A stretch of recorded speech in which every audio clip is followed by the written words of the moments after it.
بنی اسرائیل میں ایک شخص بہت گناہ گار تھا، اور اس کا انتقال جب ہوا، اس کی حرکتیں، اس کے کام ایسے تھے کہ جب اس کا انتقال ہوا تو لوگوں نے سوچا کہ اس کو کیا کفن دیں، اس کو کیا غسل دیں، کیا دفن کریں۔ اس کی لاش اٹھائی اور کچرے کے ڈھیر پر جا کر ڈال دی۔ آج ہماری زبان میں کہیں تو کچرا کنڈی پر جا کر اس کی لاش ڈال دی کہ اتنی اللہ کی نافرمانی کی ہے، اتنے برے کام، ساری زندگی برائی میں گزری ہے، اس بندے کو اٹھایا اور کچرے کے ڈھیر پر ڈال دیا۔ حضرت موسیٰ علیہ نبینا علیہ الصلوۃ والسلام کی طرف رب نے وحی فرمائی، اے موسیٰ جاؤ اور اس کی نماز جنازہ ادا کرو، اسے غسل دو، فلاں جگہ پر میرا بندہ ہے، اس کی لاش پڑی ہے، جا کر غسل دو اور نماز جنازہ پڑھاؤ۔ اللہ کا نبی جس کو غسل دے، اللہ کا نبی جس کا جنازہ پڑھائے، اس کی تو مغفرت ہو جانی ہے۔ آپ گئے اور جب جا کر آپ نے معلومات کی تو لوگوں نے کہا کہ حضرت آپ اس کی جنازہ پڑھنے آئے ہیں، ہم نے تو اس کے گناہوں کی وجہ سے، اس کی نافرمانیوں کی وجہ سے اس کو اپنے شہر سے نکال دیا، اس کو ہم نے کچرے پہ ڈال دیا۔ حضرت موسیٰ علیہ السلام نے اللہ کی بارگاہ میں عرض کی کہ مولا یہ مقام، یہ مرتبہ کس وجہ سے دیا جا رہا ہے؟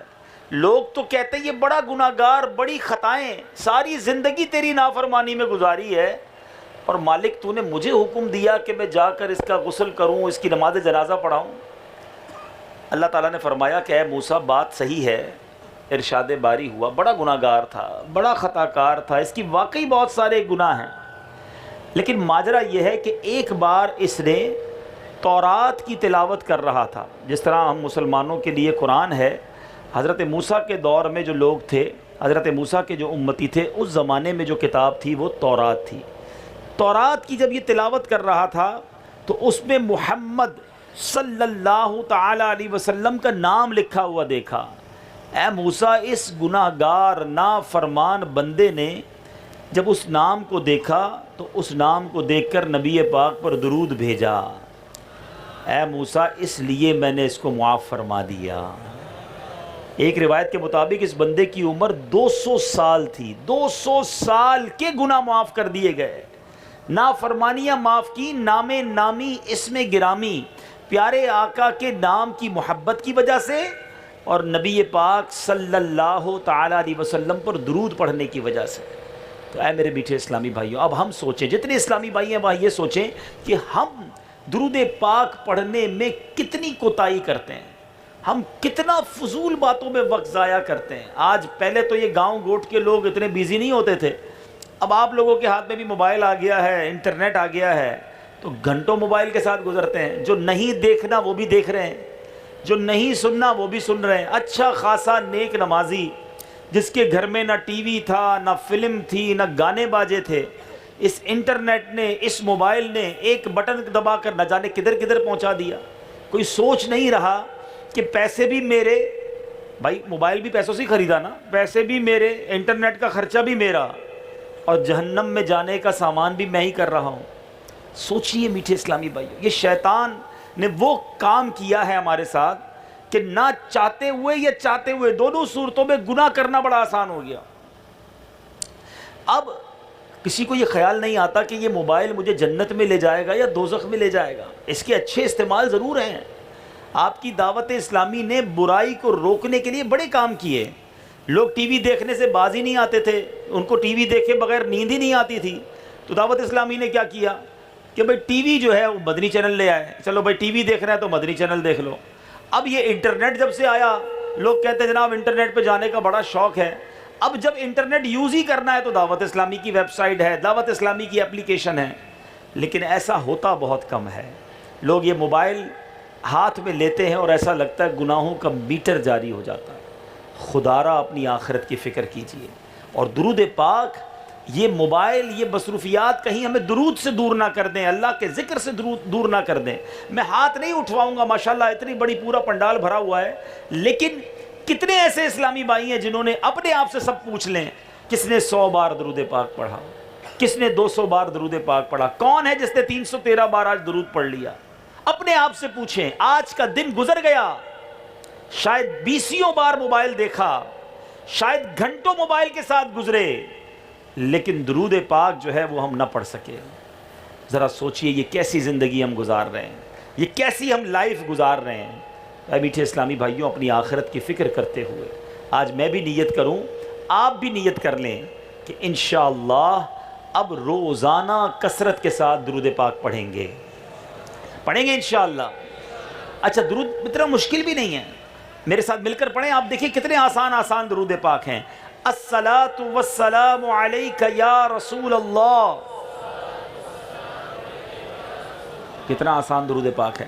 صلی اللہ تعالی علی محمد، کتنا آسان درود پاک ہے۔ بڑے بڑے درود پاک بہت اچھے ہیں، لیکن اگر آپ کو مشکل درود پاک یاد نہیں ہوتے تو آسان درود پاک پڑھیں، اور پڑھیں تو صحیح نا، کوئی 100 بار پڑھے، کوئی 200 بار پڑھے، کوئی ماشاءاللہ 313 بار پڑھے۔ مجھے ابھی راستے میں ہمارے بھائی بتا رہے تھے کہ آج کل یہاں جو ہے کئی بدقسمتی ہے کہ پریشانیوں کی وجہ سے، مصیبت کے اور کسی وجہ سے ٹینشن لے کر ہمارے اس ایریا میں خودکشی کا معاملہ بہت بڑھتا جا رہا ہے۔ تو یہ جو ڈپریشن ہے نا، اول تو یاد رکھے خودکشی حرام موت ہے۔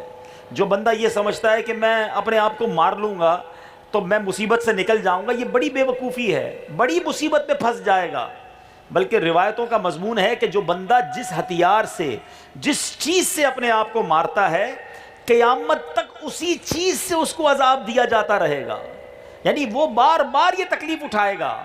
تو خودکشی حرام موت۔ کبھی بھی یہ نہ سمجھنا کہ جناب اب کاروبار نہیں ہے، روزگار نہیں ہے، پریشان ہوں، اپنے آپ کو مار لوں، اس مصیبت سے جان چھوٹ جائے گی۔ نہیں، یہ مصیبت پر صبر کرنا تو ثواب لاتا، یہ مصیبت پر صبر کرنا تو اللہ کو راضی کرنے کا سبب بن سکتا تھا، مگر اپنے آپ کو مار کر بہت بڑی مصیبت میں بندہ پھنس جاتا ہے۔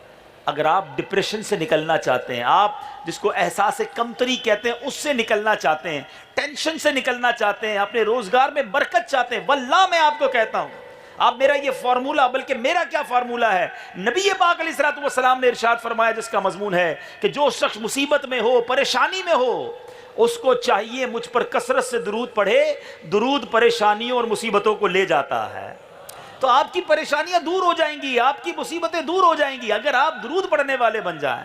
تو آج جتنے ماشاءاللہ عاشقان رسول آئے ہیں، سارے نیت کریں کہ انشاءاللہ کثرت سے درود پاک پڑھیں گے۔ ایک بار محبت کے ساتھ درود پاک پڑھ لیں۔ صلو علی الحبیب صلی اللہ تعالی علی محمد صلی اللہ علیہ وسلم۔ بیٹے بیٹے اسلامی بھائیوں، آج میں دو بڑے عظیم صحابہ، نبی پاک علیہ الصلوۃ والسلام کے، ویسے تو تمام ہی صحابہ عظیم ہیں، اور کیا بات ہے نبی پاک کے ان یاروں کی، آقا کے ان ساتھیوں کی۔ صحابہ کرام، صحابی کس کو کہتے ہیں؟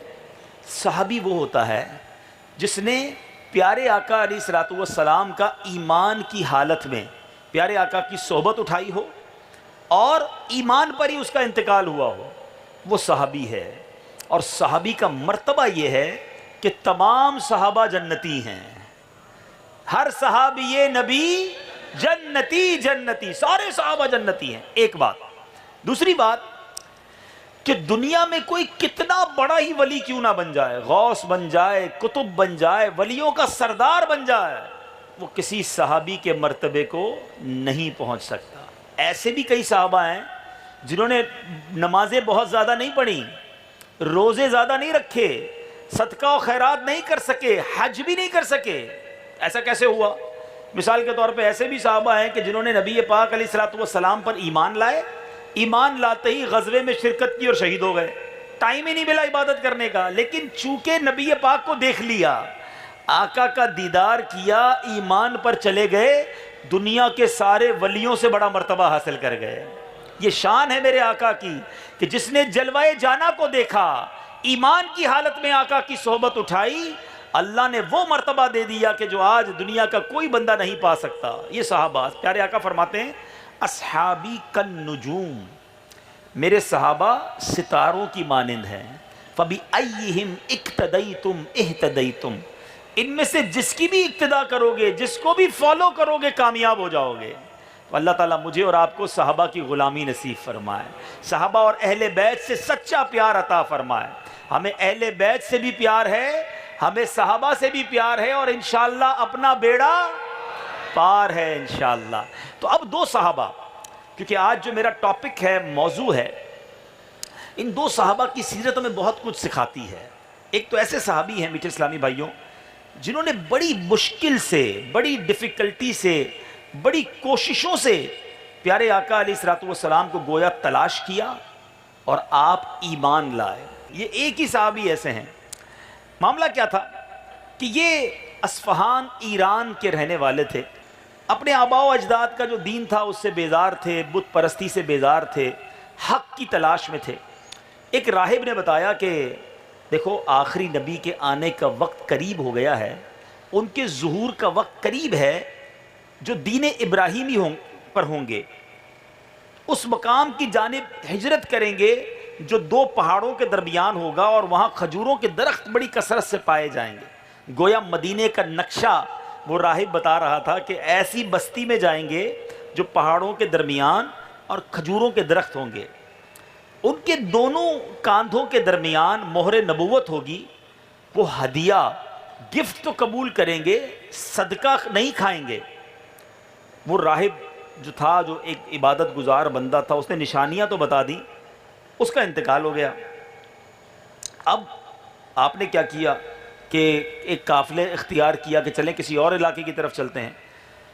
راستے میں قافلے والوں کی نیت بدل گئی اور آپ کو غلام کے طور پر بیچ دیا، یہودی کو بیچ دیا۔ پہلے کے زمانے میں لوگ بکتے تھے، غلام بکتے تھے۔ اب تقریباً 10 بار آپ کو بیچا گیا، ایک بندہ دوسرے کو بیچتا، دوسرا بندہ تیسرے کو بیچتا، 10 بار بکتے بکاتے ڈھونڈتے ڈھونڈتے مدینہ منورہ پہنچ گئے۔ نشانیاں پتہ تھی کہ نبی آخر الزمانے آنا ادھر ہے، نبی پاک نے اسی بستی میں آنا ہے۔ اب انتظار ہے، آقا کو دیکھا نہیں ہے مگر نبی پاک کی آمد کا انتظار۔ آپ ایک باغ میں، کھجوروں کے باغ میں جو مالک تھا اس کے غلام تھے، اوپر درخت پر کھجوریں توڑ رہے تھے۔ تو اتنے میں کسی نے خبر دی کہ نبی پاک علیہ الصلوۃ والسلام، نبی آخر الزمان مدینے آ رہے ہیں اور مسجد قباء کے قریب آپ نے جو ہے اپنا قیام کیا ہے۔ یہ وہی دن تھا جو ہجرت مدینہ ہوئی تھی، آقا مکے سے مدینے پہنچے تھے، مسجد قباء کی تعمیر ہوئی۔ اب فوراً دل بے قرار ہو گیا، جس کا انتظار تھا وہ آ گئے۔ اب فوراً جا کر نبی پاک سے ملنے کی بات کی تو جو یہودی آقا تھا وہ غصے سے لال پیلا ہو گیا، زوردار تھپڑ مارا کہ تمہیں ان باتوں سے کیا مطلب، جاؤ دوبارہ اپنے کام کرو، تمہیں کسی کی فکر کیوں ہو گئی ہے کہ کون آیا ہے کون نہیں آیا۔ لیکن آپ تو انتظار میں ہی نبی پاک کے تھے، انتظار کرتے رہے، کوئی موقع کی تلاش میں۔ جیسے ہی موقع ملا کھجوروں کا ایک طباق لے کر نبی پاک کی بارگاہ میں چلے گئے۔ آقا سے کہا حضور یہ کھجوریں لایا ہوں آپ کے لیے۔ پیارے آقا نے فرمایا کہ یہ صدقہ ہے؟ کہا جی حضور یہ صدقہ لایا ہوں۔ نبی پاک نے فرمایا تم کھا لو۔ صحابہ کرام سے کہا تم سارے کھا لو۔ آقا نے تناول نہیں کیا۔ پہلی نشانی چیک ہو گئی کہ صدقہ نہیں کھائیں گے۔ اب کیا ہوا، پیارے آقا علیہ الصلوۃ والسلام کی بارگاہ میں دوبارہ گئے، اب کھجوروں کا تھال لے کر، اور کہا حضور یہ ہدیہ لایا ہوں۔ نبی پاک نے خود بھی کھایا، صحابہ کو بھی کھلایا۔ دوسری نشانی بھی پوری ہو گئی، آخری نبی کو تلاش کرنا تھا۔ اب تیسری جو ہے وہ نشانی ڈھونڈنی تھی کہ آقا کے دونوں کاندھوں کے درمیان مہر نبوت وہ دیکھنی ہے۔ کسی طرح ترکیب کر کے حضرت جو صحابی تھے انہوں نے وہ مہر نبوت بھی دیکھ لی، اور اب نبی پاک علیہ الصلوۃ والسلام کی بارگاہ میں آ کر اسلام قبول کیا، آقا کے سچے غلام بن گئے۔ اتنی مشکلوں کے بعد اس پیارے آقا ملے، اور آپ ہی وہ ہستی ہیں غزوہ خندق کے موقع پر جو خندق کھودنے کا مشورہ تھا اسی مبارک ہستی نے دیا۔ میرے میٹھے اسلامی بھائیوں، یہ وہی صحابی ہیں جن کو نبی پاک نے، حالانکہ یہ فارس کے تھے، یہ ایران کے تھے، مگر نبی پاک علیہ الصلوۃ والسلام نے فرمایا تھا کہ یہ میرے اہل بیت میں سے ہیں۔ آقا نے اپنے اہل بیت میں بھی ان کو شامل کر لیا۔ تقریباً 250 سال آپ کی عمر تھی، آپ فارس ایران کے رہنے والے، ڈھونڈتے ڈھونڈتے بک گئے، غلام بن گئے کہ بس کسی طرح مدینے پہنچوں گا اور آخری نبی پر ایمان لاؤں گا۔ آقا بڑی محبت فرماتے تھے ان سے۔ یہ وہی صحابی ہیں کہ وہ یہودی کہتا ہے کہ تمہیں اگر غلامی سے آزاد ہونا ہے تو اتنے درخت کھجوروں کے لا کر دو اور اتنا سونا لا کر دو۔ پیارے آقا نے صحابہ سے کہا سلمان کو آزاد کروانا ہے، سب نے سونا ملایا، سونا کمپلیٹ ہوا، مگر آپ تو زمیندار لوگ ہیں، کھجور کا درخت تو بہت دیر میں جا کے پھل دیتا ہے، یہ پھلدار درخت کہاں سے بنتے؟ مگر نبی پاک نے وہ معجزہ دکھایا کہ خود گئے اس کے باغ میں، اپنے ہاتھ سے پودے لگائے، آقا نے پودے کیا لگائے، درخت بننا شروع ہوا اور تھوڑے ہی دنوں میں پھل بھی دینا شروع ہو گیا۔ آقا نے درخت بھی دے دیے، سونا بھی دیا، حضرت سلمان فارسی کو آزاد کروا لیا، ساری زندگی نبی پاک کی غلامی میں گزاری۔ بڑے غریب صحابی، غلام تھے نا، پیسے تو تھے نہیں۔ مگر ایک اور بات یہاں سیکھنے والی ہے کہ یہ حضرت سلمان فارسی رضی اللہ تعالیٰ عنہ کو جو آزاد کروایا نا، جو باغ نبی پاک نے اپنے ہاتھوں سے لگایا، وہ جگہ آج بھی مدینہ منورہ میں موجود ہے۔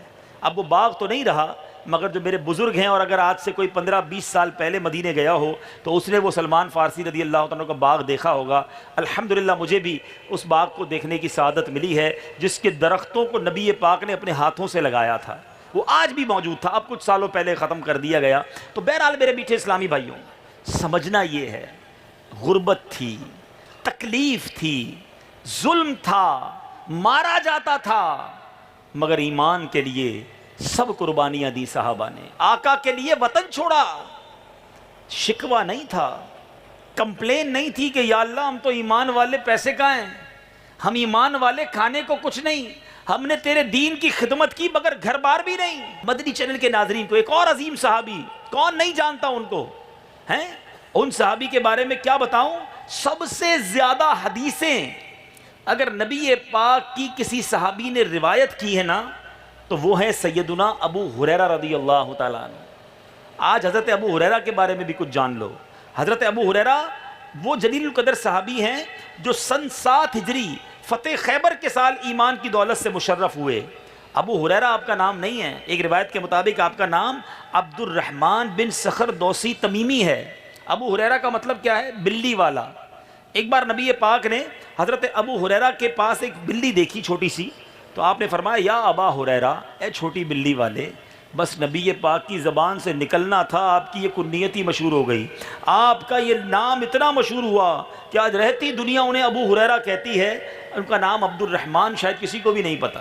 اسی طرح مولا علی شیر خدا کرم اللہ تعالی وجہ الکریم کا کیا لقب پڑ گیا، کیا کنیت پڑ گئی؟ ابو تراب، ٹھیک ہے نا؟ اچھا، مولا علی ابو تراب مٹی والا۔ اب یہ ویسے کسی کو کہیں وہ مٹی والے تو اس کو برا لگ جائے گا، ہاں مولا علی ہیں، لیکن نبی پاک نے کہا تھا نا، کہتے ہیں مجھے اپنے نام سے زیادہ اچھا ابو تراب لگتا ہے، کیونکہ آقا کی زبان سے نکلا نا، محبت کی باتیں ہیں۔ اس نے لقب خاک شہنشاہ سے پایا، اعلیٰ حضرت لکھتے ہیں اس نے لقب خاک شہنشاہ سے پایا، جو حیدر کرار کے مولا ہے ہمارا۔ آپ نے ابو تراب کنیت نبی پاک سے پائی۔ بہرحال سیدنا ابو ہریرہ کا حال یہ تھا کہ آپ نے ایک بار نبی پاک سے کہا حضور میں آپ کے پاس تو رہتا ہوں، آپ کی باتیں بھی سنتا ہوں، بڑی پیاری پیاری باتیں، مگر حضور میں آپ کی باتیں بھول جاتا ہوں، سنتا تو ہوں یاد نہیں رہتی ہیں۔ اب ذرا غور کیجئے گا، آپ کسی کے پاس جا کر یہ تو کہہ سکتے ہیں پیسے دے دیں، کھانا کھانا ہے، کسی سے کپڑے مانگ سکتے ہیں، کسی سے کچھ اور مانگ سکتے ہیں، کیا یادداشت بھی مانگنے والی چیز ہے؟ حافظہ بھی کوئی دے سکتا ہے، مگر صحابہ جانتے تھے نہیں سنتا ہی نہیں مانگنے والا تیرا، آقا سے جو مانگو یہ عطا فرماتے ہیں۔ نبی پاک نے فرمایا اے ابو ہریرہ اپنی چادر کو پھیلاؤ۔ آپ کہتے ہیں میں نے اپنی چادر پھیلائی، سیدنا ابو ہریرہ نے اپنی چادر پھیلائی، نبی پاک علیہ الصلوۃ والسلام نے اپنی مبارک مٹھی کو ابو ہریرہ رضی اللہ تعالیٰ کی چادر میں ڈال دیا، بظاہر نظر کچھ نہیں آیا، فرمایا ابو ہریرہ اس کو سینے سے لگا لو۔ حضرت ابو ہریرہ نے اپنی چادر کو سینے سے لگا لیا، کہتے وہ دن ہے اس کے بعد کوئی بات سنتا وہ ہمیشہ کے لیے یاد ہو جایا کرتی۔ ایک بار آپ نے خود دعا کی اللہ کی بارگاہ میں، دعائیں بھی کیا کرو نا، بہت سارے لوگ کہتے ہیں یہ پرابلم ہے، یہ مسئلہ ہے، بھئی آپ نے خود دعا کی کہ نہیں کی؟ اللہ سے مانگا کہ نہیں؟ اللہ خود قرآن میں فرماتا ہے ادعونی استجب لکم، مجھ سے مانگو میں تمہیں عطا کروں گا۔ ہم دوسروں کو کہتے ہیں، خود تو مانگتے نہیں ہیں۔ ایک بار دل سے آنسو بہا کر گر گڑا کر مانگو تو صحیح۔ حضرت ابو ہریرہ دعا کرتے اللہم انی اسألک علما لا ینسا، بہت پیاری دعا ہے، جو طلبہ ہیں علماء ہیں یہ دعا کرتے رہا کریں۔ کہتے ہیں اے اللہ پاک میں تجھ سے ایسا علم مانگتا ہوں جو کبھی نہ بھولوں۔ آپ نے ایک بار دعا کی، نبی پاک نے اس پر آمین ارشاد فرما دی۔ ابو ہریرہ کی دعا اور نبی پاک کی آمین، مہر لگ گئی نا، بس اس کے بعد آپ کا حافظہ ایسا مضبوط، جو سنتے یاد ہو جاتا۔ حضرت ابو ہریرہ رضی اللہ تعالیٰ عنہ کا سبحان اللہ کیسا شاندار واقعہ وہ سناتا ہوں۔ لیکن یہ دو صحابہ کس کیٹیگری کے صحابہ تھے؟ کچھ عشرہ مبشرہ ہیں، وہ 10 صحابہ جن کو جنت کی بشارت ملی، 4 خلفائے راشدین ہیں، مگر سلمان فارسی رضی اللہ تعالیٰ عنہ اور سیدنا ابو ہریرہ وہ عظیم صحابی ہیں کہ جو اصحاب صفہ میں سے تھے. ٹھیک ہے، اصحاب صفہ کون تھے؟ آج یہ بھی سیکھ لیتے ہیں. اصحاب صفہ وہ تھے، یہ اپنا وطن گھر بار چھوڑ کر فقراء صحابہ تھے، بالکل غریب، کبھی کبھی تو بدن پر ایک چادر ہوتی تھی. یہ آقا کے گھر کے باہر بیٹھے رہتے. جو اللہ آپ کو اور مجھے مدینے کی بار بار حاضری عطا فرمائے. مدینے میں آپ نے دیکھا ہوگا اصحاب صفہ کا ایک چبوترا آج بھی بنا ہوا ہے، بالکل روضہ رسول کے سامنے ہیں. باب جبریل سے جب اندر جائیں تو سیدھے ہاتھ پر باب النساء کے قریب یہ باقاعدہ ایک چبوترا بنا ہوا ہے جہاں اصحاب صفہ بیٹھا کرتے تھے. صفہ کہتے ہی چبوترے کو ہیں، بینچ، بڑی سی ایک سمجھ لے بڑا سا ایک چبوترا تھا. صحابہ ادھر بیٹھتے، بھوکے صحابہ ہوتے، بس ان کا ایک ہی مقصد تھا، اللہ کا ذکر کرتے رہیں، تھک جائیں تو سو جاتے تھے. آقا علم دین بھی سکھاتے، نبی پاک کے گھر پہ کچھ کھانا آتا آقا ان کو بھجوا دیتے. اتنا پیار، پیارے آقا علیہ الصلوۃ والسلام کو ان سے اتنا پیار تھا. اب پتہ کیا ہوا، بڑے بڑے امیر لوگ آنے لگے نبی پاک کے پاس، عمرا، سردار، یہاں بھی سردار بیٹھے ہوں گے، یہاں بھی زمیندار بیٹھے ہوں گے. ذرا غور سے سنیں. وہ نبی پاک علیہ الصلوۃ والسلام کے پاس آتے اور کہتے حضور ہم آپ پر ایمان تو لے آئیں، آپ کے قریب بھی آ جائیں، لیکن جب بھی آتے ہیں آپ کے قریب یہ فقیر غریب لوگ بیٹھے ہوتے ہیں، آپ ان کو اپنے آپ سے دور کریں، ہمیں اچھا نہیں لگتا، ہمیں اپنی شان کم ہوتے نظر آتی ہے، ہمیں یہ فیل اچھا نہیں ہوتا کہ ہم غریبوں کے ساتھ آپ کے سامنے بیٹھے ہیں. اللہ اکبر. نبی پاک علیہ الصلوۃ والسلام نے ان سرداروں کو تو چھوڑنا گوارا کیا، غریبوں کو چھوڑنا گوارا نہیں کیا. میرے آقا غریبوں کے آقا ہیں، فقیروں کے بھی آقا ہیں. یقیناً مالدار نبی پاک کے در پر فقیر ہے، مگر نبی پاک نے ہمیشہ غریبوں کی حوصلہ افزائی فرمائی. اور یہ حکم اللہ کے نبی علیہ الصلوۃ والسلام کو قرآن میں ارشاد ہوا. اللہ قرآن میں فرماتا ہے وَاصْبِرْ نَفْسَكَ مَعَ الَّذِينَ يَدْعُونَ رَبَّهُمْ بِالْغَدَاةِ وَالْعَشِيِّ يُرِيدُونَ وَجْهَهُ وَلَا تَعْدُ عَيْنَاكَ عَنْهُمْ تُرِيدُ زِينَةَ الْحَيَاةِ الدُّنْيَا وَلَا تُطِعْ مَنْ أَغْفَلْنَا قَلْبَهُ عَنْ ذِكْرِنَا وَاتَّبَعَ هَوَاءَهُ وَكَانَ أَمْرُهُ فُرُطًا. ترجمہ کنز الایمان. اور اپنی جان ان سے مانوس رکھو جو صبح و شام اپنے رب کو پکارتے ہیں، اس کی رضا چاہتے ہیں، اور تمہاری آنکھیں انہیں چھوڑ کر اور پر نہ پڑیں. کیا تم دنیا کی زندگی کی زینت چاہو گے اور اس کا کہا نہ مانو جس کا دل ہم نے اپنی یاد سے غافل کر دیا، اور وہ اپنی خواہش کے پیچھے چلا اور اس کا کام حد سے گزر گیا. میٹھے میٹھے اسلامی بھائیوں، نبی پاک علیہ الصلوۃ والسلام کو گویا رب نے حکم دیا ان مالداروں کے کہنے پر تم نے ان غریبوں کو نہیں چھوڑنا. اللہ کے حبیب نے خوب شفقتیں فرمائیں، خوب پیار دیا. یہ تھے اصحاب صفہ، اور اس میں بڑے بڑے جلیل القدر صحابہ بھی تھے. میرے میٹھے اسلامی بھائیوں، نبی پاک علیہ الصلوۃ والسلام کا خلق عظیم یہ تھا کہ سب پر شفقت ہے، سب پر مہربانی ہے. اور غرباء کے تو فضائل نبی پاک نے بیان کیے. اگر میرے پاس یہاں پر اس اجتماع میں یا مدنی چینل کے ناظرین میں اگر کچھ ایسے اسلامی بھائی سن رہے ہیں جو غریب ہیں، جن کے پاس کھانے پینے کو کم ہے، چھوٹا سا گھر ہے، قرضے میں ڈوبے ہوئے ہیں، پہننے کو کپڑے تھوڑے ہیں، دیکھو گھبرانا نہیں، دیکھو شرمانا نہیں، اپنے آپ کو اس وجہ سے احساس کمتری کا شکار نہ کرنا. ہم نے اس نبی کا کلمہ پڑھا ہے کہ جو خاک پر سویا کرتے تھے، ہاتھ کا تکیہ ہوتا تھا، چٹائی کا سرہانہ، چٹائی کا بچھونا ہوتا تھا. پیارے آقا کے گھر میں کبھی 3 دن تک کھانا نہیں پکتا تھا. نبی پاک کبھی جو کی موٹی روٹی کھاتے تھے. فاقوں کا عالم یہ تھا کہ غزوہ خندق کے موقع پر نبی پاک کی بارگاہ میں ایک صحابی آئے، کہتے یا رسول اللہ بہت بھوک لگی ہے. اپنا کرتا اٹھایا، دکھایا کہ پیٹ پر ایک پتھر بندھا ہوا ہے. اللہ اللہ، میرے آقا جو رب کے حبیب ہیں، معراج کے دولہا ہیں، ساری کائنات جس کی وجہ سے بنی ہے، ان کا عالم دیکھو. آقا نے اپنا کرتا اٹھایا تو پیٹ پر 2 پتھر بندھے ہوئے تھے. تیری سادگی پہ لاکھوں، تیری عاجزی پہ لاکھوں، ہو سلام عاجزانہ. مدنی مدینے والے ہے چٹائی کا بچھونا، کبھی خاک ہی پہ سونا ہے چٹائی کا بچھونا، کبھی خاک ہی پہ سونا، کبھی ہاتھ کا سرہانہ. مدنی مدینے والے کبھی جو کی موٹی روٹی تو کبھی کھجور پانی، تیرا ایسا سادہ کھانا. مدنی مدینے والے اس نبی کا کلمہ پڑھا جنہوں نے ساری زندگی سادگی کے ساتھ گزاری. اور یہ آقا کی جو فقر و فاقہ والی زندگی ہے، یہ نبی پاک نے دانستہ اختیار کی. ایک تو ہے نا ویسے ہی غریب بن گئے، پیسے والے بن ہی نہ سکے. آقا علیہ الصلوۃ والسلام کے ساتھ یہ معاملہ نہیں تھا. آپ کو آپشن دیا گیا، آپ کو اختیار دیا گیا کہ آپ بادشاہ بن کر رہیں گے یا آپ بندہ بن کر ایک غریب والی زندگی گزاریں گے. اللہ اکبر. نبی پاک نے بادشاہ بن کر زندگی گزارنا پسند نہ کی، ورنہ خود نبی پاک فرماتے ہیں کہ میں چاہوں تو یہ پہاڑ سونے اور چاندی کے بن کر میرے ساتھ چلیں. آقا کا یہ اختیار تھا. ہاتھ اٹھائیں تو جنت میں پہنچ جائے. جس نبی کا اختیار یہ ہو، جس نبی کے کہنے پر کنکریاں کلمہ پڑھنا شروع کر دیں، میرے آقا کو جانور آ کر سجدہ کریں، سورج اطاعت کرے، چاند دو ٹکڑے ہو جائے، ان کے لیے خزانوں کی کیا کمی تھی؟ مگر آپ سادہ زندگی پسند فرماتے. سبحان اللہ. علماء نے بڑی پیاری بحث کی. علماء کہتے ہیں یہ نبی پاک نے بادشاہوں والی زندگی کیوں نہیں گزاری؟ اچھا سا گھر ہوتا، بہترین بستر ہوتے، زبردست سواریاں ہوتی، مہنگے کھانے ہوتے ہیں تو آقا تو گزار سکتے تھے. سبحان اللہ. علماء کہتے ہیں اس میں نبی پاک کی سبحان اللہ ایک حکمت یہ بھی ہے، یا یہ حکمت بھی ہو سکتی ہے کہ آقا کے کروڑوں غلام غریب بھی تو ہے نا. آقا غریبوں کے بھی تو آقا ہے نا. اگر نبی پاک مہنگے گھر میں رہتے، مہنگی سواری ہوتی، مہنگے لباس پہنتے، تو جو امیر امتی ہوتا وہ تو سنت پر عمل کر لیتا، اور غریب سوچتا رہتا کہ میں تو ساری زندگی ایسا لباس نہیں پہن سکتا، میں تو ساری زندگی ایسا بستر نہیں بنا سکتا. اللہ اکبر. نبی پاک نے وہ انداز اختیار کیا کہ غریب خاک پر بھی سوئے تو کہے یہ بھی میری آقا کی سنت ہے، چٹائی پر سوئے تو یہ بھی نبی کی سنت ہے. آج گھر میں کھانا نہیں ملا تو گھبرائے نہیں، ارے جس نبی کا کلمہ پڑھا وہ بھی فاقے سے رہا کرتے تھے. کبھی روٹی ملی، ارے روٹی صرف کھا لی تو جناب آقا تو کبھی کبھی روٹی بھی کھایا کرتے. کچھ نہ ملا، کھجور مل گئی، آقا کی سنت سمجھ کر کھجور کھا لی. اللہ اکبر. نبی پاک چٹائی پر آرام کرتے. نبی پاک کا چھوٹا سا بظاہر چھوٹا سا گھر ہوتا. کئی بار ایسا ہوا کہ آقا کے گھر پر مہمان آتا، نبی پاک کے گھر پہ کھانے کو کچھ نہ ہوتا.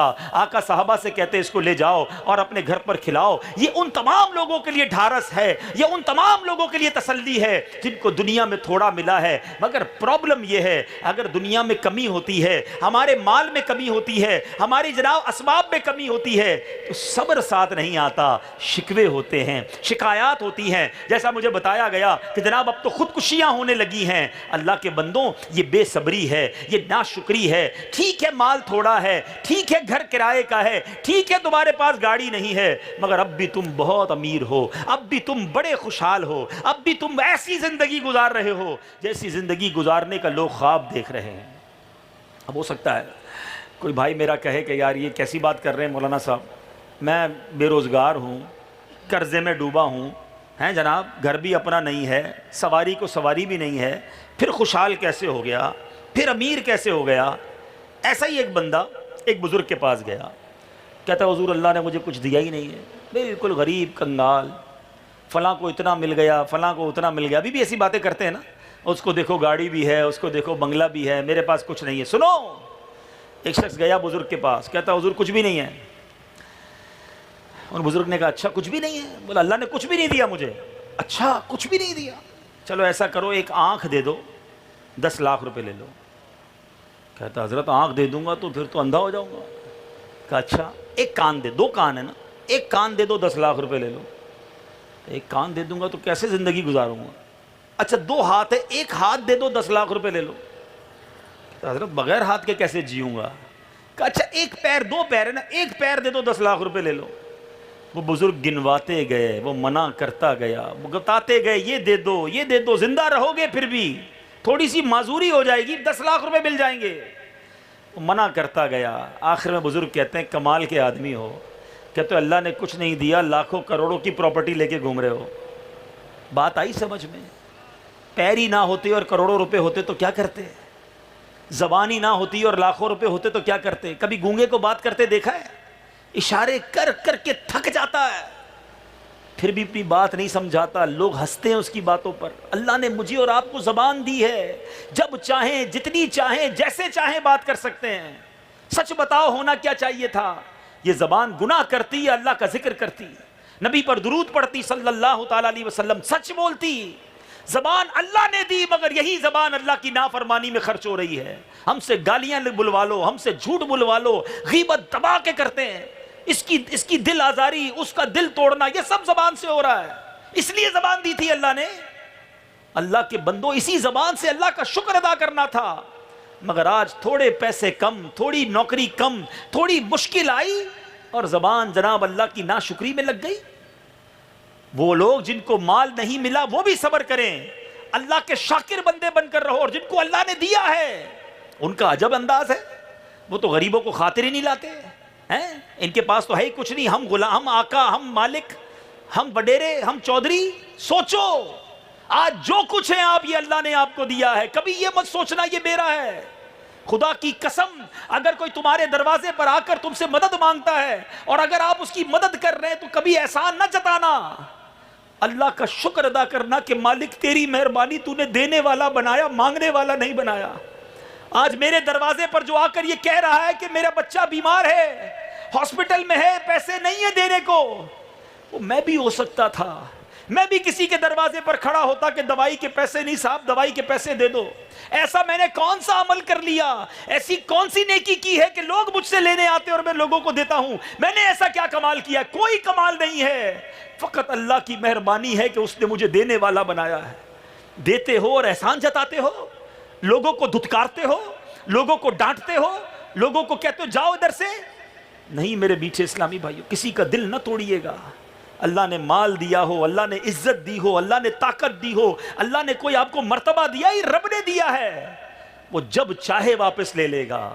وَتُعِزُّ مَن تَشَاءُ وَتُذِلُّ مَن تَشَاءُ. وہ جب چاہے یہ واپس لے لے گا. یہ تکبر، یہ کر و فر، یہ اپنے آپ کو سمجھنا، ارے ایک سے ایک تکبر کرنے والا آیا، کہاں ہیں وہ سارے اتر گئے قبر کے اندر. اور آج ان کی قبروں میں اللہ نہ کرے اگر رب ناراض ہو تو کیڑے مکوڑے ہوں گے. کدھر گیا ان کا تکبر؟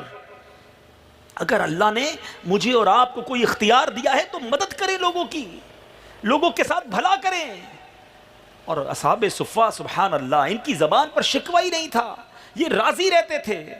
غربت وہ اچھی ہے، مالداری بھی وہ اچھی ہے. یاد رکھو غربت اس کے لیے اچھی ہے کہ جو غریب ہو پھر بھی صبر کرے، شکر کرے، اس کے مرتبے بڑھاتی ہے.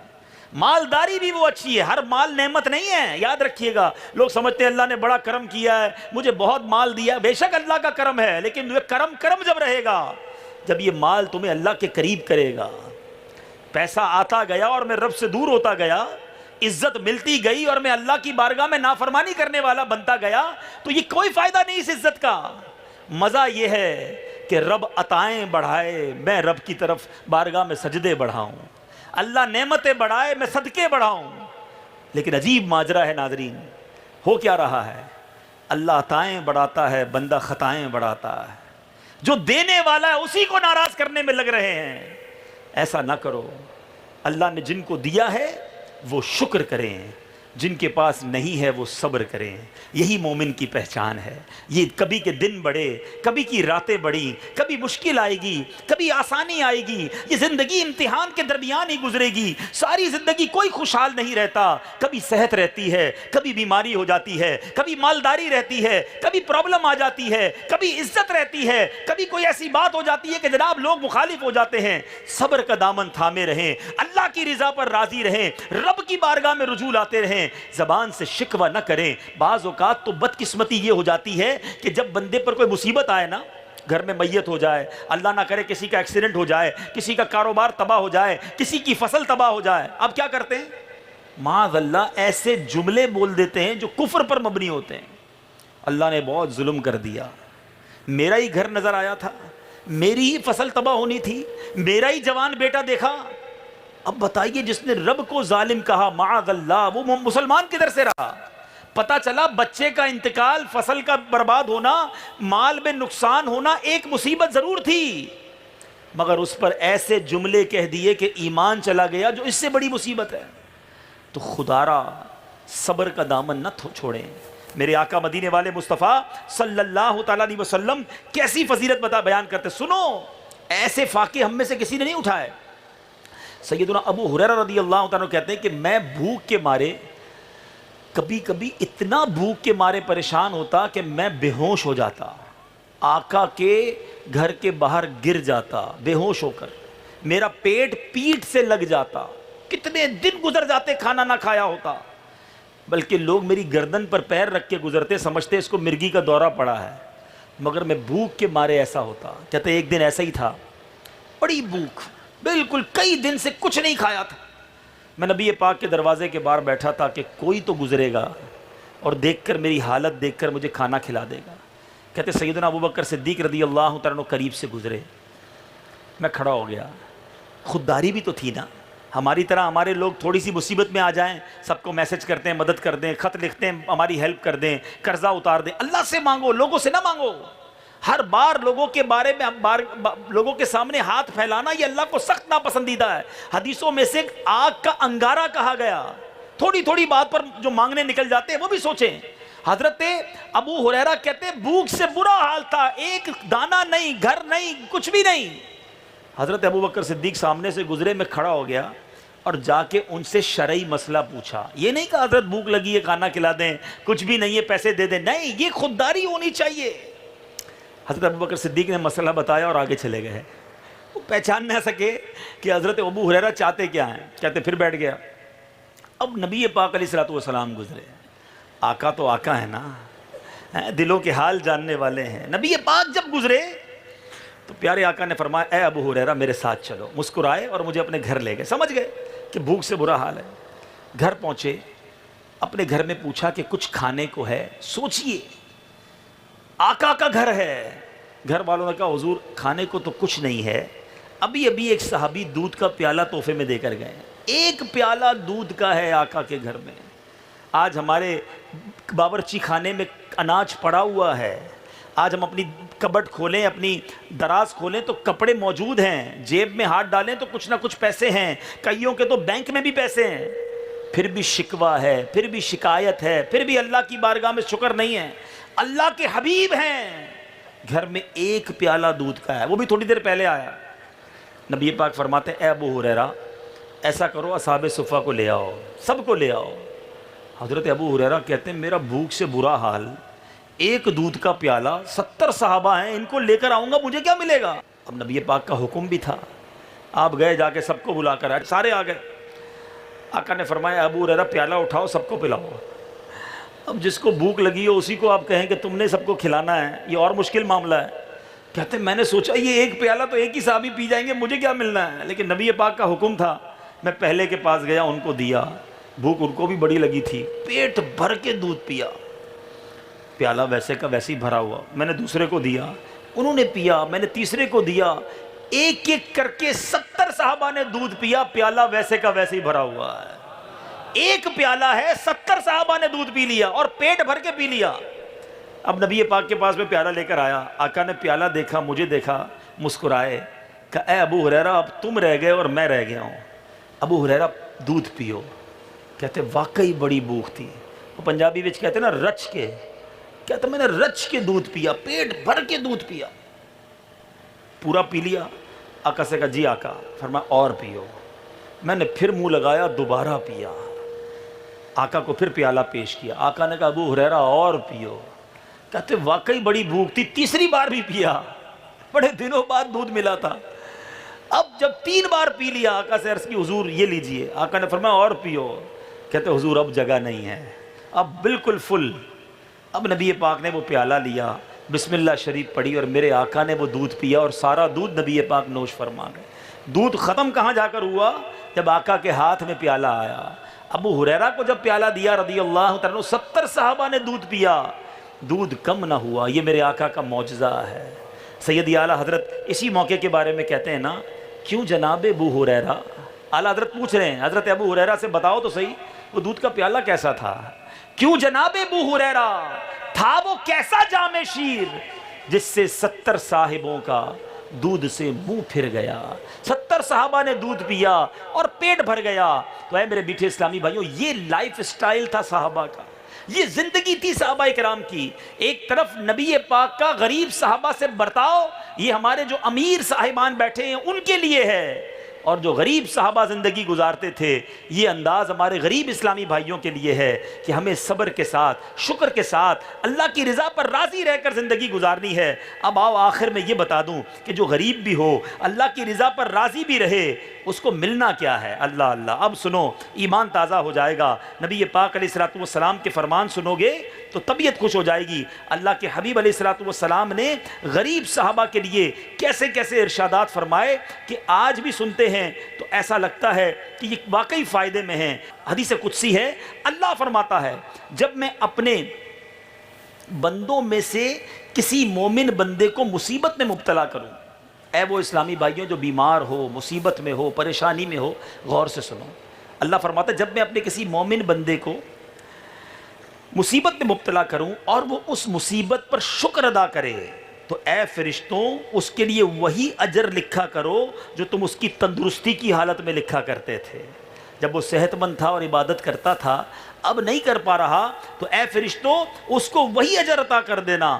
ایک اور جگہ حضرت سیدنا محدث ابن جوزی فرماتے ہیں محتاجی ایک مرض ہے، جو اس میں مبتلا ہوا، صبر کیا، اس کا اجر و ثواب پائے گا۔ اس لیے محتاج اور غریب لوگ جنہوں نے فقر و غربت پر صبر کیا ہوگا، امیروں سے 500 سال پہلے جنت میں جائیں گے۔ ہاں، امیروں کو دیکھ کے افسوس ہوتا ہے نا، ہم پیچھے رہ گئے۔ ارے اگر صبر کیا تو بہت آگے نکل جاؤ گے، غریب فائدے میں ہی ہے۔ ایک اور جگہ ایک روایت پڑھی میں نے کہ جن پر مصیبتیں آتی ہیں، پریشانیاں آتی ہیں، بیماریاں آتی ہیں، قیامت کے دن جب وہ لوگ جن کو مصیبتیں نہیں ملی ہوں گی نا، خوشحال رہے ہوں گے، جب وہ مصیبت والوں کو دیکھیں گے اور ان کا ثواب دیکھیں گے تو کہیں گے کاش ہمیں بھی دنیا میں مصیبتیں آتی، ہمیں بھی کینچیوں سے کاٹا جاتا، پرابلمز میں آتے ہم بھی، اتنا ثواب مصیبت والوں کے لیے۔ تو یہ پریشانیاں، یہ مصیبتیں دراصل ہمارے درجے کو بڑھانے آتی ہیں، ہمارے اللہ کی بارگاہ میں قریب کرنے آتی ہیں، مگر ہم غلطی کیا کرتے ہیں؟ ہم صبر نہیں کرتے، ہم شکر نہیں کرتے، ہم اللہ کی رضا پر راضی نہیں رہتے۔ تو آج ایک سچا پکا پیغام لے کر جانا ہے۔ مجھے جب بتایا واقعی مجھے بہت دکھ ہوا کہ یہاں کچھ نوجوان ایسا واقعات ہوئے پچھلے دنوں کہ وہ خودکشی کی طرف چلے گئے۔ مصیبت، پریشانی زندگی کا حصہ ہے۔ کون ہے کائنات میں جو سب تمام معاملات میں خوش ہے؟ کوئی نہ کوئی پرابلم سب کے ساتھ لگی ہوئی ہے۔ یہ زندگی پریشانی کے ساتھ ہی گزرے گی، لیکن صبر کریں گے تو انشاءاللہ پریشانی دور ہوگی۔ اللہ قرآن میں کیا فرماتا ہے؟ ان اللہ مع الصابرین، اللہ صبر کرنے والے صابروں کے ساتھ ہے۔ اب اگر اللہ تمہارے ساتھ ہو گیا تو پھر مشکل کیسے رہے گی؟ صبر کرو گے تو اللہ کا ساتھ ملے گا نا۔ تو جو جس پریشانی میں ہے صبر کرے، کسی پر ظلم نہ کرے۔ بعض اوقات پریشانی پتہ ہے کیوں آتی ہے؟ بعض اوقات انسان پر پریشانی اس لیے آ رہی ہوتی ہے، مصیبت اس لیے آ رہی ہوتی ہے، کام اس لیے سیدھے نہیں ہو رہے ہوتے کہ انسان دوسروں کو تکلیف پہنچا رہا ہوتا ہے، دوسروں کی ہائے لے رہا ہوتا ہے۔ کسی کو تکلیف پہنچا کر آپ کہیں کہ میں سکون سے رہوں، ایسا نہیں ہوگا۔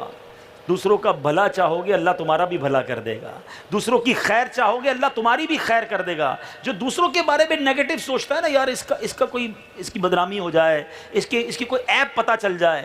کچھ لوگ کیا کرتے ہیں، کسی کے بارے میں پتہ چلا، کنفرم نہیں کریں گے، معلومات نہیں کریں گے، فوراً سب کو میسج چلا دو، لوگوں کو بتاؤ یہ بدنام ہو جائے۔ یاد رکھیں، آپ ساری دنیا کسی کو بدنام کرنے کی کوشش کرے نا، اللہ جس کے ساتھ ہے، اللہ نے جسے عزت دینی ہے اسے کوئی نہیں گرا سکتا۔ ہاں، ساری دنیا کسی کی عزت بڑھانے کی کوشش کرے اور رب نے ذلت اگر اس کے مقدر میں لکھی ہے اس نے ذلیل ہی ہونا ہے، لیکن جو لوگوں کے لیے نیگیٹو سوچتے ہیں نا ان کا بربادی ہو جاتی ہے۔ اب جیسے لوگوں پر جو ظلم کرتے ہیں، غریبوں کی ہائے لیتے ہیں، یتیموں کا مال کھا جاتے ہیں، بعض اوقات اپنے خاندان میں بہنوں کو حصہ نہیں دیتے، ورثے میں حصہ نہیں دیتے، تو یہ وہ کام ہے جو بندہ دنیا میں جس کی سزا پاتا ہے آخرت میں تو پائے گا ہی پائے گا۔ میں آپ کو ایک واقعہ سناؤں، میں نے پہلے بھی اپنے کئی بیانات میں یہ واقعہ میں نے بیان کیا ہے کہ ایک شخص جو ہے وہ کوتوال تھا، ٹیکس وصول کرنے والے جو ہوتے ہیں ہمارے یہاں جس کو پولیس والا بھی کہیں، حکومت کا بندہ کہیں، ہمارے پولیس والے بھائی کھڑے ناراض نہ ہوں، سب لوگ ایک جیسے نہیں ہوتے، میں صرف سمجھانے کے لیے بتا رہا ہوں، بہت سارے لوگ ایسے غلط کام کر جاتے ہیں۔ تو ایک بندہ تھا، وہ مچھلی کے بازار میں گیا، فش مارکیٹ، اور وہاں جا کر اس نے مچھیرے کو کہا ذرا مچھلی دکھاؤ، بڑی فریش مچھلی تھی، اس سے مچھلی ہاتھ میں لی، کہا بہت اچھی ہے میں لے جا رہا ہوں۔ اس نے کہا بھائی جان پیسے تو دے دیں، میں غریب آدمی ہوں، بڑی مشکل سے شکار کر کے آیا ہوں۔ بھائی ہم پیسے نہیں دیتے، ہم سے پیسے مانگ رہے ہو؟ یا بہت سارے ایسے لوگ ہوں گے جو غریبوں کو کہتے ہیں ہم سے کیسے بات کر رہے ہو، پتہ نہیں میں کون ہوں۔ دنیا میں کوئی بھی تمہیں مرتبہ مل گیا، کسی پر ظلم کرنے کی اجازت نہیں ملے گی۔ وہ اس مچھیرے سے مچھلی لی اور چلا گیا۔ اب مچھلی اتنی فریش تھی، آپ نے بھی دیکھا ہوگا بعض اوقات مچھلی اتنی تازہ ہوتی ہے کہ پھڑک رہی ہوتی ہے، وہ مچھلی پھڑک رہی تھی۔ پھڑکتے پھڑکتے اس مچھلی نے اس بندے کے انگوٹھے پر کاٹ لیا۔ اس کے لیے نارمل سی بات تھی۔ گھر گیا، اپنی بیوی کو کہا ذرا مچھلی پکاؤ، بڑی زبردست فریش مچھلی لایا ہوں، یہ نہیں بتایا کہ حرام کی مچھلی لایا ہوں، چھین کے لایا ہوں۔ بیوی نے مچھلی پکانا شروع کی، مگر اس کے انگوٹھے میں درد ہونا شروع ہو گیا، انگوٹھا لال، تھوڑا تھوڑا کر کے بہت درد، شدید درد۔ برابر میں ایک ڈاکٹر رہتا تھا، اس کے گھر گیا، کیا ڈاکٹر صاحب دیکھیں انگوٹھے کو کیا ہو گیا، بہت تکلیف ہو رہی ہے۔ ڈاکٹر نے چیک اپ کیا، کہا بھائی اس میں تو زہر پھیل گیا ہے، کیا ہوا ہے جلدی بتاؤ، اور ابھی ابھی فیصلہ کرو، یہ انگوٹھا کاٹ لو ورنہ یہ پورے ہاتھ میں پھیل جائے گا۔ کہا ڈاکٹر صاحب کوئی اور طریقہ بتائیں، انگوٹھا کیسے کٹواؤں؟ کہا اور کوئی طریقہ نہیں ہے، فوراً فیصلہ کرو۔ سوچنے لگا اگر دیر کر دی تو ہاتھ ہی نہ کٹ جائے، کہا ٹھیک ہے انگوٹھا کاٹ لیں۔ انگوٹھا کٹوایا، پٹی بندھوائی، گھر آیا۔ اب موڈ بھی آف ہو گیا تھا، مچھلی کا ذہن کہاں سے بنتا۔ جا کر جیسے ہی گھر میں بیٹھا تو اب اس ہاتھ میں درد شروع ہو گیا، ایک ایک کر کے یہ ہاتھ بھی لال ہونا شروع ہوا، سوجنا شروع ہوا۔ پھر گھبرایا ڈاکٹر کے پاس، ڈاکٹر صاحب یہ کیا ہو گیا، آپ نے کہا انگوٹھا کٹواؤ، انگوٹھا کٹوا دیا تو ہاتھ بھی لال ہو گیا، اس میں بھی درد۔ ڈاکٹر کہتا ہے میری سائنس جو ہے، میری عقل کام نہیں کر رہی، تمہارے اس ہاتھ میں بھی زہر پھیل گیا ہے، ابھی ابھی فیصلہ کرو، یہ ہاتھ کٹوا لو ورنہ یہ پورے اوپر والے ہاتھ میں بھی، بازو میں بھی چلا جائے گا۔ مرتا کیا نہ کرتا، یہ ہاتھ بھی کٹوایا۔ پھر گھر آیا، سونے لگا۔ اب جب سویا تو پورے بازو میں درد شروع ہو گیا، بڑا پریشان، یہ کیا ہو رہا ہے۔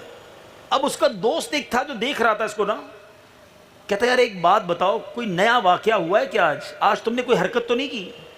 کہتا ہاں یار ایک مچھیرے سے مچھلی لے کر آیا ہوں، وہ روتا رہ گیا، میں نے اس کے پیسے نہیں دیے، ظلم کیا میں نے اس پر، لے کر آ گیا۔ وہ دوست بڑا عقل مند تھا، کہتا جلدی چل اس مچھیرے کو ڈھونڈ کے معافی مانگ لے ورنہ ایک ایک کر کے پورا جسم کٹ جائے گا۔ راتوں رات گاؤں میں اس مچھیرے کو ڈھونڈا، اس کے دروازے پر پہنچے، دروازہ کھٹکھٹایا، وہ غریب مچھیرا باہر آیا۔ وہ دوست کہتا ہے بھائی یہ بندے کو پہچانتے ہو؟ کہا یہ وہی ہے جو صبح میری مچھلی چھین کر گیا تھا۔ کہا اس کا حال تو دیکھو، انگوٹھا بھی کٹ گیا، ہاتھ بھی کٹ گیا، بازو بھی سوجا ہوا ہے، اللہ کے لیے اس کو معاف کر دو۔ غریب کا دل بہت بڑا ہوتا ہے، کہتا ہے جا میں نے تجھے معاف کیا۔ اب وہ دوست بڑا عقل مند تھا نا، اس نے کہا ایک بات تو بتاؤ، جب یہ تم سے مچھلی چھین کر گیا تھا تم نے کچھ کہا تھا، کوئی دعا مانگی تھی؟ کہتا ہے ہاں جب یہ لے کر گیا نا مچھلی، میں نے بڑا پہلے اس کو کہا میرے پیسے دے دو، مہربانی کرو دے دو، یہ بڑا کرو فرمے تھا، بڑا طاقت کا اس کو زوم تھا۔ کہتا ہے جاؤ کچھ نہیں دوں گا، جو کر سکتے ہو کر لو۔ آج یہ جملہ بڑا مشہور ہے نا، میرا جو بگاڑ سکتے ہو بگاڑ دو، جس سے کہنا ہے کہہ دو، میں نہیں مانوں گا تمہاری، میں نہیں دوں گا تمہاری زمین، میں نہیں دوں گا تیرے پیسے، کرنا ہے جو کر لو۔ وہ تمام لوگ یاد رکھیں، مظلوم تنہا نہیں ہوتا، اس کے ساتھ رب کی طاقت ہوتی ہے، اس کی التجا عرش پر پہنچتی ہے، اس کے آنسو عرش کو ہلا دیتے ہیں۔